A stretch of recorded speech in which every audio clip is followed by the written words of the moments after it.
We got a quorum yet? Okay, we are. Okay. You all on mobility meeting yesterday. Oh, well, you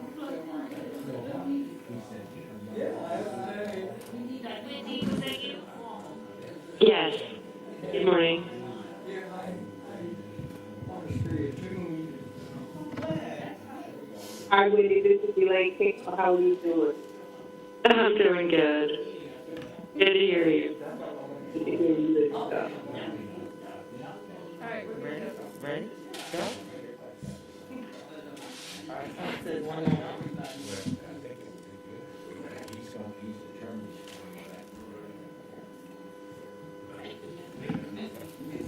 Good morning, everyone. Good morning. It's great to see everyone in person, although we're still under our safety. So I hope everyone is continuing to remain safe. And we will call our audit committee meeting for March the 25th to order. You've received the agenda. Are there any additional items or changes? And if there aren't any, I will entertain a motion to adopt the agenda as printed. If you just, Elaine Campbell move to adopt the agenda as printed. okay, it's been properly moved. I need a second. Second. Okay. It's been properly moved and seconded. All those in favor say aye. Aye. Any opposed say nay. Okay, motion carries. You also received the minutes from our last meeting way back in December, December 17th. If there are any changes or incorrections to the minutes, hearing none, I'll entertain a motion at this time. Hoskins Brown. I move to accept the minutes as printed. Is there a second? Okay, there's a second, Ms. Hall. All right, it's been properly moved and seconded. All those in favor say aye. Aye. Any opposed say nay. Motion carries. We'll move right into our items for today. So the first one is the contract audit for lawn care services, and Ms. Leah will take care of that one. Thank you, everyone. Good morning. Good morning. So with the report on the contract of lawn care services, what we looked at was strictly the contract. Our objective in that audit was just to determine if the district and the vendors are in compliance with the responsibilities of that contract. To briefly go through, because we do have a lot to go through today, I'm not going to go through the background. That just clearly shows the progression of the contract over the years. But the condition that we found was that the district's monitoring of the vendor's service and billing requirements under a section of the contract and the contract administration plan was insufficient in ensuring that service was completed as scheduled and billed based on the service provided. In addition, the documentation of the district's meetings with the vendors as outlined in the contract administration plan was insufficient as well in order to identify vendor and district concerns related to the actual contract compliance. So within the contract administration plan, a delivery schedule is provided that defines the following. It's a written monthly schedule that's supposed to identify the school that they're going to attend to and on what day. And it's due 10 days before the beginning of each month. What we discovered through the documentation that a monthly schedule was provided only once throughout the year, with the notion that we're going to perform the services between March and October 4 times a month, and then February through November 2 times a month.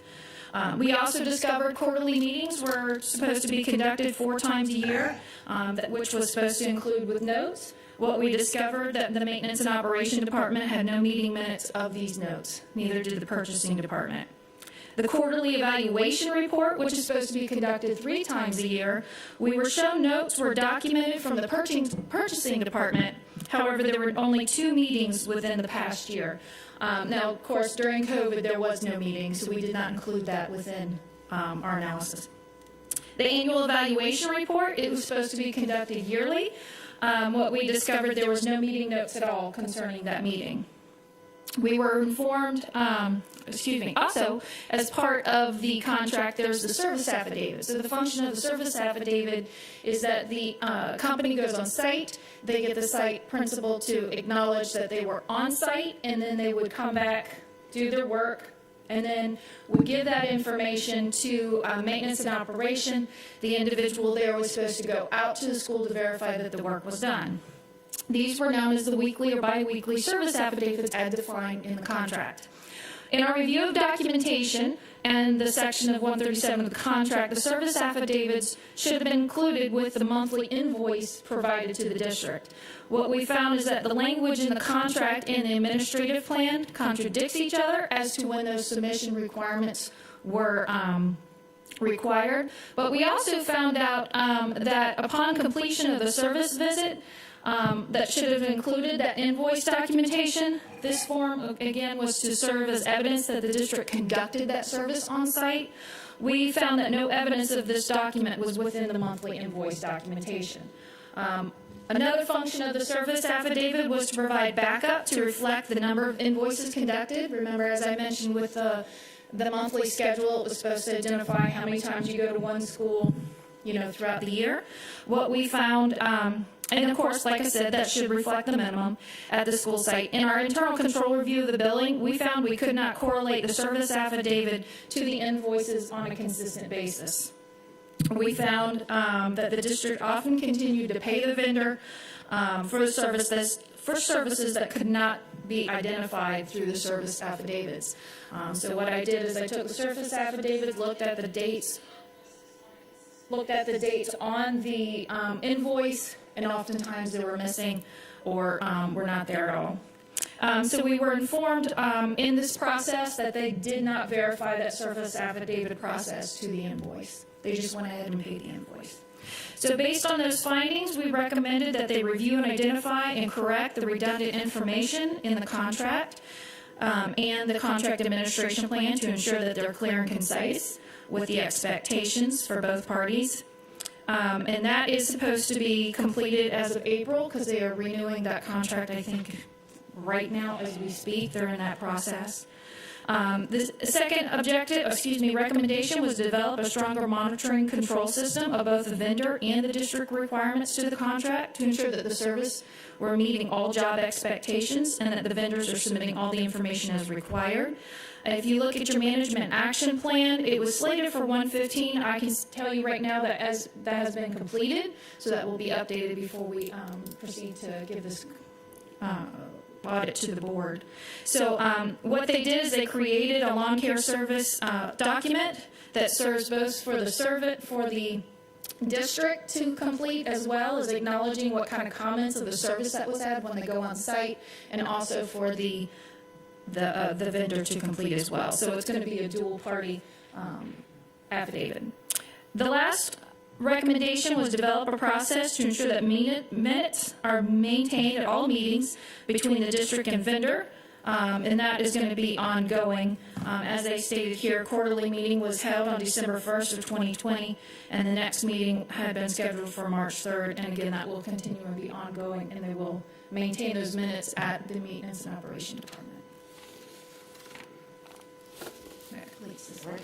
Questions? Go ahead. Yes, Ms. Hall. Who were the persons involved in the audit? Who were the contact people who helped create this document? In other words, you said principals are to sign off. Were principals actually contacted and asked if they sign off each month? Were M&O operators involved? Well, we oftentimes when we looked at the affidavits, we did not see the principal's signature. You can tell it was like the front office. We would verify some of the names. We didn't verify all.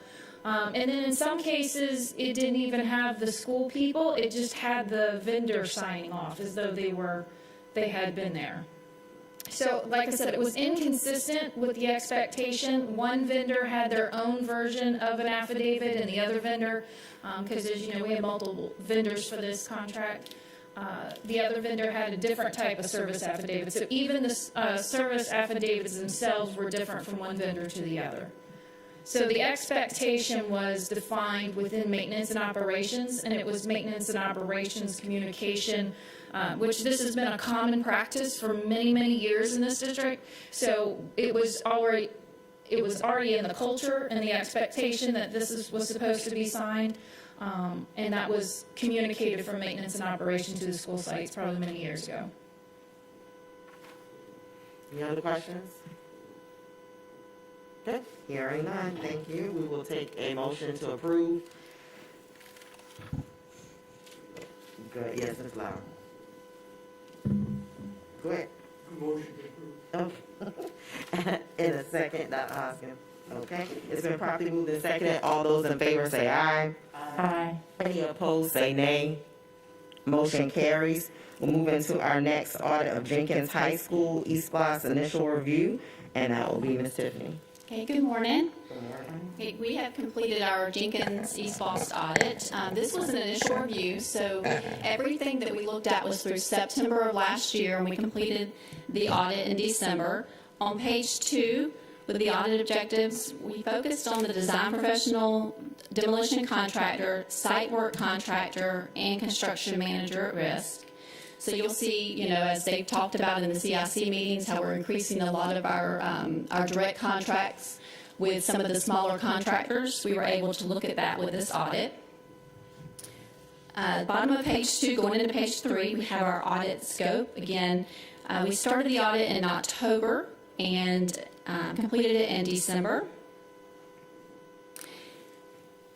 And then on page 4, you'll see the background of the audit with the award going to the design professional in November of 2017, then the CMR in July of 2018, and then we have our smaller contracts for demolition and the site work.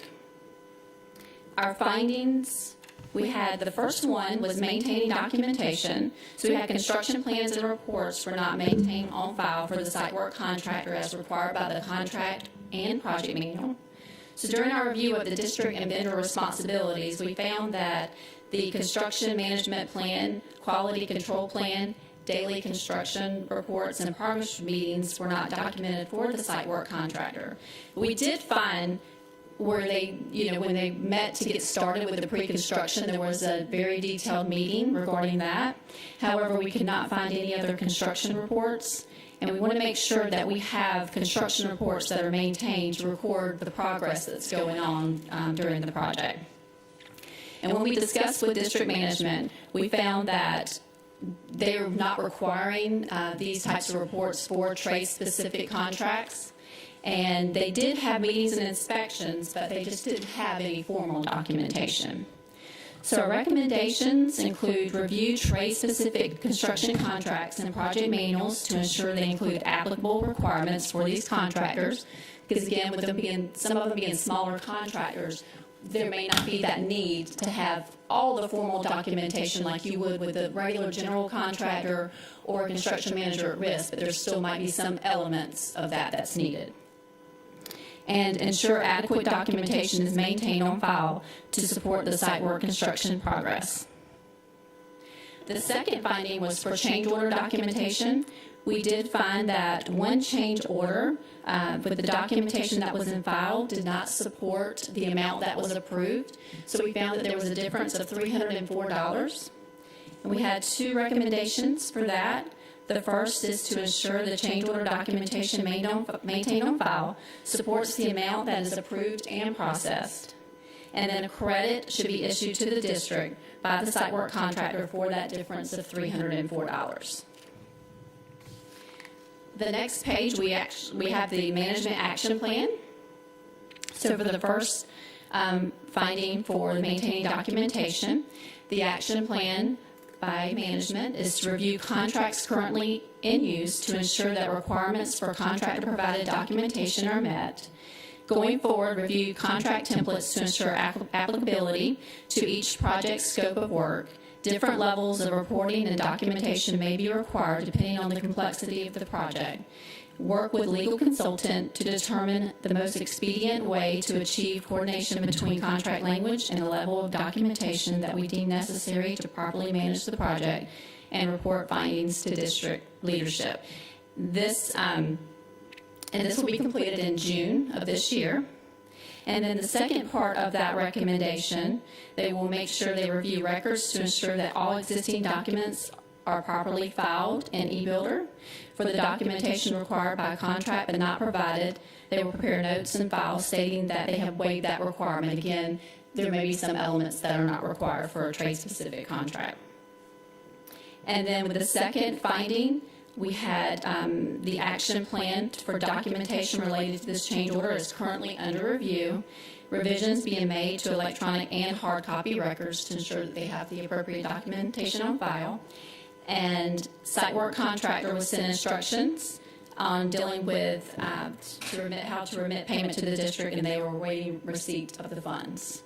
And if you see here, everything will be in place as of April for this action plan.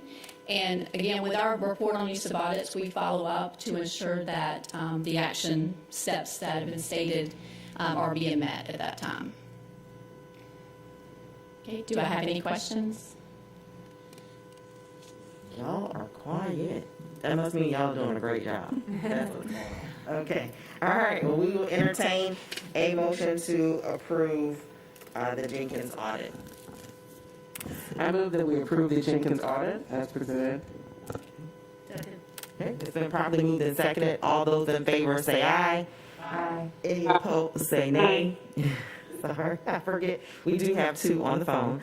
All those opposed say nay. The motion carries. Moving to our next item, our next agenda item, and that will be the report of business process reviews. And that's Leah. Thank you. So the business process reviews, as we live among COVID in the beginning of the school year, was vastly different from before. We wanted to give the principals the opportunity, whether they chose for us to show up in their building. And so with that being said, we were scheduled to have 19, but only 11 asked us to continue this year. They didn't want to the other ones did not want to, put that pressure on their staff, which we fully understand. Due to the changes. So with the business process reviews, we only looked at 11 sites this year. So the ones we did not look at this year, we will follow up with next year. The other thing that we did that was different was that we actually we didn't sit on site. We picked up the documents and brought it back with us. So in that, we only had one follow-up, which was Charles Ellis, and that was looking at the student data, and from previous, they had it at 100%, and now they're at 7%, so there was a vast change in their process. Overall, actually, student data, when you compare to last year to this year, did improve. There was only one school that needed some assistance, and so we've been working, and the student information system team has been working with that school as well.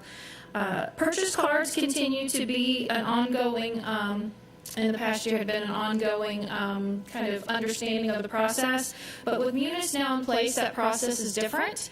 And so that will probably not even look comparative to this year, because the process really forces them to have that documentation even before it's approved. So that internal control has definitely changed from one year to the other. So does anybody have any questions?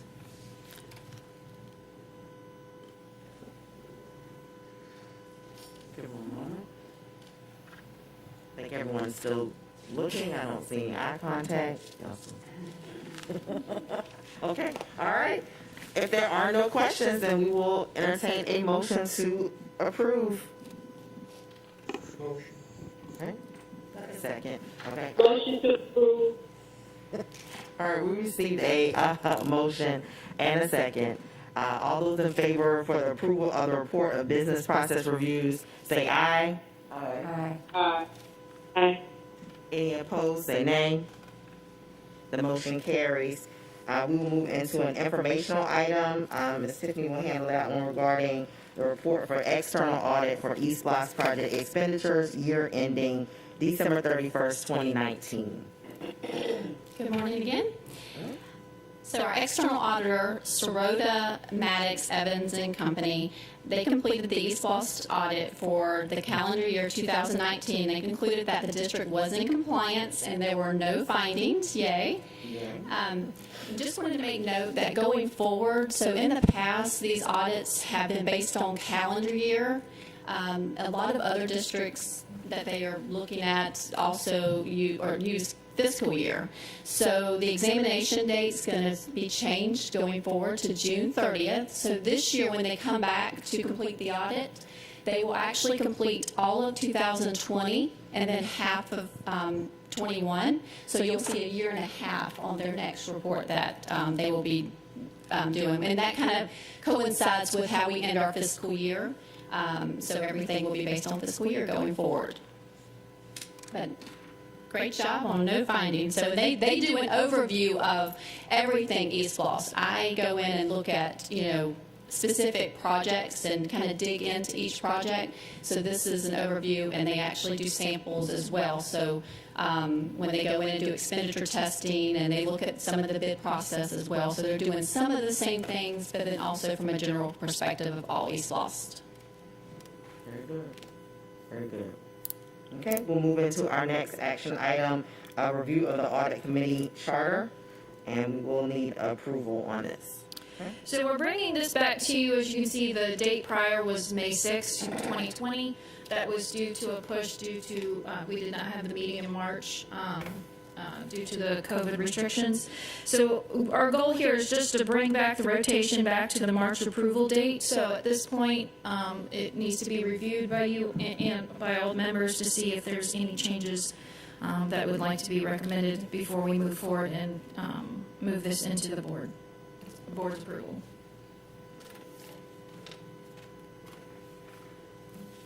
Okay, hearing none, we will entertain a motion to approve. Ms. Hall? Okay. Need a second. All right. It's been properly moved and seconded. All those in favor say aye. I do have a discussion. Question? Yes. Oh, pause. It's just been so long since we looked at this, I just wanted to make sure, changes that were recommended last year have already been incorporated into this document? Yes, the changes that we made last year was in reference to removing one statement on how this department approached fraud. So we removed that one statement, and then the other one was in the first page under authority and membership. We made that change that if a member is going to miss more than 50% of the meetings in a year, the member should consider whether his or her other commitments will allow them to effectively serve on the board's audit committee. That was the key statement that we had changed. Thank you, I appreciate that, because I remember there being a discussion about that, and I wasn't certain whether we did change it or not. Thank you. We'll go back to the motion. Mrs. Hall, if you could make that in. Get them off Okay, there. all right. I need a second. Second. Okay. It's been properly moved and seconded. All those in favor say aye. Aye. Any opposed say nay. Motion carries. We'll move into our last item, that's information only, for review of quarter 2 status report. Thank you. So this last thing was a status report. Just want to give everybody some knowledgeable information. We're on task for Jenkins High School. That should be presented in the months to come. But one of the key things, Jenkins was here today, I'm sorry, so we were on task, but the Espos security is on schedule as well, and that should be coming in the months to come. But I did want to highlight, due to recent changes within the department, our internal audit assistant is no longer working within the department, and so we're in the process of recruiting and also interviewing candidates for that position. Some of this non-auditable areas will be more increased due to that, so just be mindful as we move through the rest of the fiscal years. We see that through the quarters. You may see a change in that as well. So I just want to give everybody a heads up so we don't get to the end of the year and you're like, wait, where's all the, why is it all here? I just wanted to give you a heads up. We're in this transition time period. Any questions regarding that information? Before we stand adjourned, I'd like to just acknowledge Ms. Underwood and Ms. Lozola for their work while Mr. Marshall's been out. And so thank you for pulling all the weight, and we appreciate your service. Thank you. Thank you so much. All right, I'll entertain a motion to adjourn. All right. We stand adjourned at 8:25. We are back on track with our quick meetings. Look at there. All right, thank y'all.